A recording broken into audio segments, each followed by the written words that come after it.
ಈ ಶ್ರೀಯಂತ್ರ ಪೂರ್ತಿ 9 ಟ್ರಯಾಂಗಲ್ನಿಂದ ರಚಿಸಲಾಗಿದೆ. ಅಪ್ಸೈಡ್ ಮುಖ ಮಾಡಿರೋಂಥದ್ದು 4 ಟ್ರಯಾಂಗಲ್, ಕೆಳಗಡೆ ಮುಖ ಮಾಡಿರೋಂಥದ್ದು 5 ಟ್ರಯಾಂಗಲ್, ಒಟ್ಟು 9 ಟ್ರಯಾಂಗಲ್. ಯಾಕೆ ಈ ರೀತಿ ಅಂದರೆ ಯೂನಿವರ್ಸಲ್ಲಿ ಗಂಡು ಹೆಣ್ಣು ಸಮ ಅಲ್ವಾ?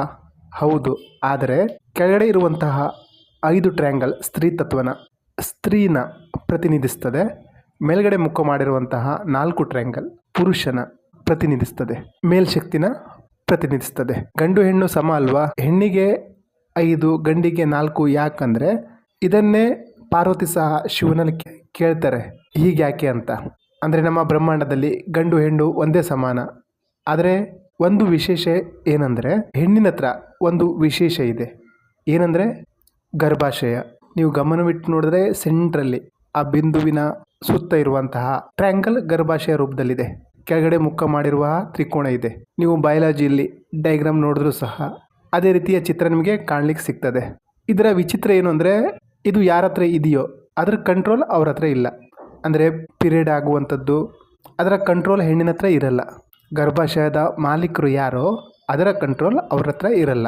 ಇದು ಕೇವಲ ಮನುಷ್ಯರ ಹತ್ರ ಇದೆ ಅಂತಲ್ಲ, ಪ್ರಾಣಿ ಪಕ್ಷಿ ಜೀವ ಜಂತುಗಳಲ್ಲೂ ಈ ಹೊಸ ಜೀವಕ್ಕೆ ಜನ್ಮ ಕೊಡುವ ಶಕ್ತಿ ಇದೆ. ಹಾಗಾಗಿ ವೇದಗಳಲ್ಲೂ ಸಹ ಗಂಡಿಗಿಂತ ಹೆಣ್ಣಿಗೆ ಮಹತ್ವದ ವಿಶೇಷವಾದ ಸ್ಥಾನ ಇದೆ.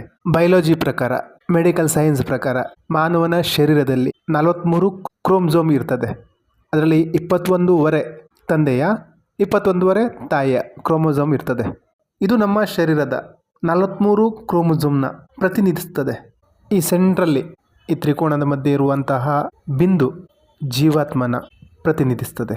ಹೇಗೆ ಗರ್ಭಾಶಯದಿಂದ ಹೊಸ ಜೀವಿಯ ಉತ್ಪತ್ತಿಯಾಗುತ್ತೋ ಅದೇ ರೀತಿ ಇದನ್ನೇ ತ್ರಿಪುರ ಸುಂದರಿ ಅಮ್ಮನ ಸ್ಥಾನ ಅಂತ ಹೇಳಲಾಗ್ತದೆ.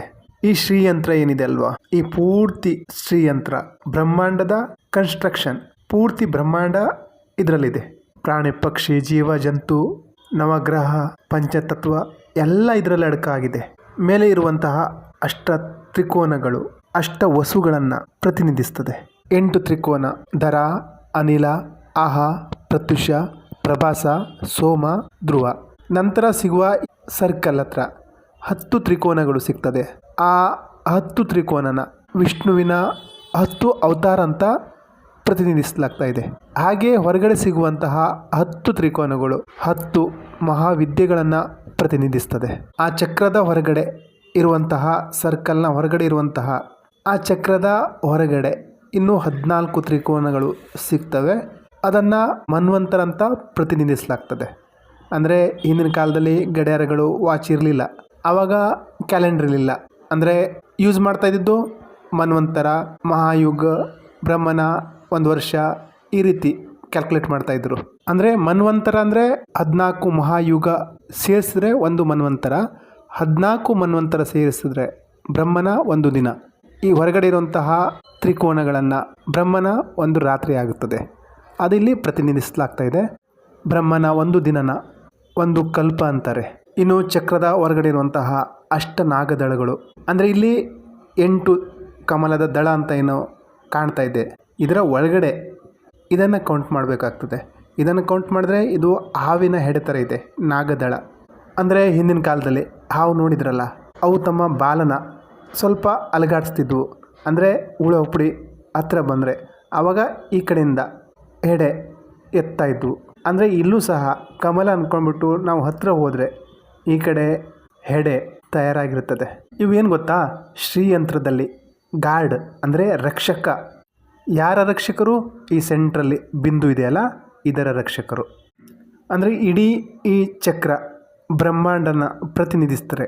ಅಂದರೆ ಇಲ್ಲಿ ಗರ್ಭಾಶಯದಲ್ಲಿ ಹುಟ್ಟುವಂತಹ ಮಗು ಈ ಪ್ರಕೃತಿಗೆ ಮಾರಕ ಅಂತ ಗೊತ್ತಾದರೆ ಈ ಹಾವುಗಳು, ಸರ್ಪ ಆ ಜೀವಿನ ಅಲ್ಲೇ ನಾಶ ಮಾಡ್ತವೆ.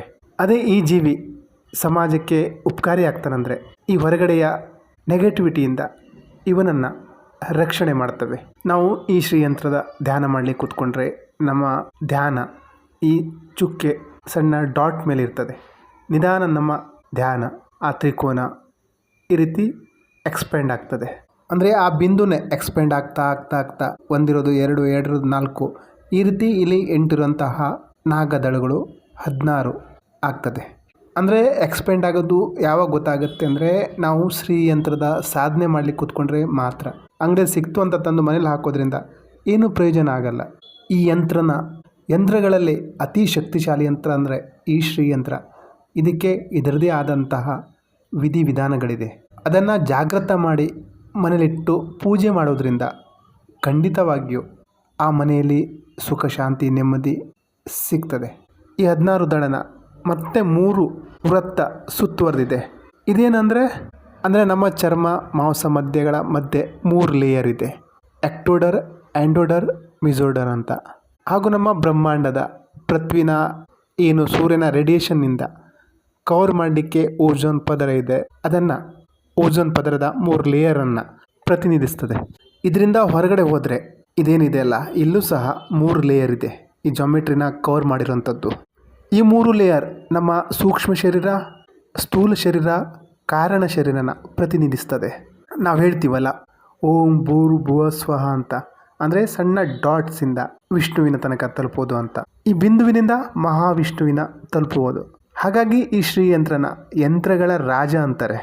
ಇದನ್ನು ಭೋಗ ಮೋಕ್ಷ ಪ್ರದಾಯಿನಿನೂ ಅಂತಾರೆ. ಅಂದರೆ ನೀವು ಶಿವಯಂತ್ರನ ಜಾಗೃತ ಮಾಡಿಕೊಂಡ್ರೆ ನಿಮಗೆ ಶಿವತತ್ವ ಸಿಗ್ತದೆ. ಹನುಮಾನ್ ಯಂತ್ರನ ಜಾಗೃತ ಮಾಡಿಕೊಂಡ್ರೆ ನಿಮಗೆ ರಕ್ಷಾ ತತ್ವ ಸಿಗ್ತದೆ.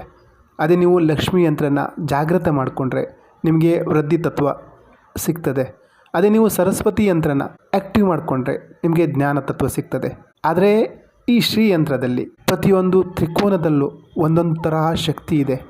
ಇಲ್ಲಿರುವಂತಹ ಒಂದೊಂದು ಬೀಜ ಮಂತ್ರಕ್ಕೆ ಒಂದೊಂದು ಪವರ್ ಇದೆ. ನೀವು ಒಳಗಡೆಯಿಂದ ಹೊರಗಡೆ ಹೋಗಿ ಅಥವಾ ಹೊರಗಡೆಯಿಂದ ಒಳಗಡೆ ಬನ್ನಿ. ಸಂಸಾರಸ್ಥರು, ಪಾರಿವಾರಿಕ ಪುರುಷರು ಒಳಗಡೆಯಿಂದ ಹೊರಗಡೆ ಹೋಗ್ತಾರೆ.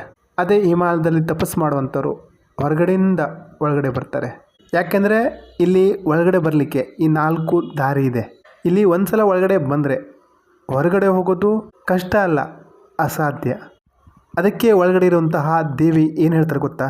ಸಾಧಕನಿಗೆ ನೀನು ಏನಾದರೂ ಬೇಕಂದರೆ ನಿನಗೇನು ಬೇಕೋ ಹೊರಗಡೆಯಿಂದನೇ ಬೇಡು, ನಾನು ಕೊಡ್ತೀನಿ, ಒಳಗಡೆ ಬರೋ ಪ್ರಯತ್ನ ಮಾಡಬೇಡ ಅಂತ. ಇದೇ ಕಾರಣಕ್ಕೆ 1000 ಲಕ್ಷ ಜನರಲ್ಲಿ ಯಾರೋ ಒಬ್ಬರು ಸಾಧಕರಾಗ್ತಾರೆ. ಅದೇ 1000 ಸಾಧಕರಲ್ಲಿ ಎಲ್ಲೋ ಒಂದು 10 ಜನ ಮಹಾಸಾಧಕರು ಆಗ್ತಾರೆ. ಅಂಥ 1000 ಜನ ಮಹಾಸಾಧಕರಲ್ಲಿ ಯಾರೋ ಒಬ್ಬರು ಶ್ರೀವಿದ್ಯಾ ಸಾಧಕರಾಗ್ತಾರೆ. ಇಂಥ ಒಂದು 1000 ಸಾಧಕರಲ್ಲಿ ಯಾರೋ ಒಬ್ಬರು ಇಬ್ಬರು ಈ ಶ್ರೀಯಂತ್ರನ ಪೂರ್ತಿಯಾಗಿ ಅರ್ಥ ಮಾಡ್ಕೊಂಡಿರ್ತಾರೆ. ಅದರಲ್ಲೂ ಯಾರೋ ಒಬ್ಬರು ಇಬ್ಬರು ಈ ಬಿಂದುವಿನಿಂದ ಈ ಮಹಾವಿಷ್ಣುವಿನ ಹೊರಗಡೆ ಔಟ್ಸೈಡ್ ಏನೇನಿದೆ ಅದೆಲ್ಲ ಅರ್ಥಕೊಳ್ತಾರೆ. ಒಟ್ಟಾರೆ ಈ ಒಳಗಡೆಯಿಂದ ಹೊರಗಡೆ ಹೋಗೋದು ಅಥವಾ ಹೊರಗಡೆಯಿಂದ ಒಳಗಡೆ ಬರೋದು, ಇದು ಪೂರ್ತಿನ ಅರ್ಥ ಮಾಡ್ಕೊಳ್ಳೋದು ತುಂಬ ವಿರಳ. ಎಲ್ಲೋ ಕೆಲವೊಬ್ಬರು ಹೊರಗಡೆಯಿಂದ ಈ ಬಾರ್ಡ್ರಲ್ಲಿ ಇದೆಯಲ್ಲ ಅಲ್ಲಿ ಕೆಲವೊಂದು ಸಿದ್ಧಿ ಸಿಗ್ತದೆ, ಅಲ್ಲೇ ಶಾಂತ ಆಗಿಬಿಡ್ತಾರೆ. ಆ ಬಾರ್ಡ್ರ್ ದಾಟ್ಕೊಂಡು ಒಳಗಡೆ ಬರಬೇಕಂದ್ರೆ ಆ ಸಿದ್ಧಿನ ಅಲ್ಲೇ ಬಿಟ್ಟು ಬರಬೇಕಾಗ್ತದೆ. ಮತ್ತು ಅವೆಲ್ಲ ಬಿಟ್ಟು ಬರಬೇಕಂದ್ರೂ ತುಂಬ ಕಷ್ಟ ಇದೆ. ಹಾಗಾಗಿ ಕೆಲವೊಬ್ಬರು ಅಲ್ಲೇ ನಿಂತ್ಕೊಂಡ್ಬಿಡ್ತಾರೆ. ಅಂದರೆ ಸಿದ್ಧಿ ತ್ಯಾಗ ಮಾಡಿ ಒಳಗಡೆ ಏನು ಪ್ರಯಾಣ ಮಾಡ್ತೀವಲ್ಲ ಅದು ತುಂಬ ಪರೀಕ್ಷೆ ಸಮಯ ಆಗುತ್ತೆ, ತುಂಬ ಕಷ್ಟ ಬೀಳಬೇಕಾಗತ್ತೆ. ಅಲ್ಲಿ ಈ ಯಂತ್ರದಲ್ಲಿ ಏನಿಲ್ಲ, ಯಾವ ಶಕ್ತಿ ಇಲ್ಲ ಅಂತ ಹೇಳುವಾಗಿಲ್ಲ. ಯಾಕೆ ಅಂದರೆ ಇದು ಎಲ್ಲ ಶಕ್ತಿಯೂ ಈ ಯಂತ್ರದಲ್ಲಿದೆ. ಮನುಷ್ಯನ ಏನೇ ಸಮಸ್ಯೆ ಇರಲಿ ಎಲ್ಲ ಸಮಸ್ಯೆಗೆ ಪರಿಹಾರ ಈ ಯಂತ್ರದಲ್ಲಿದೆ.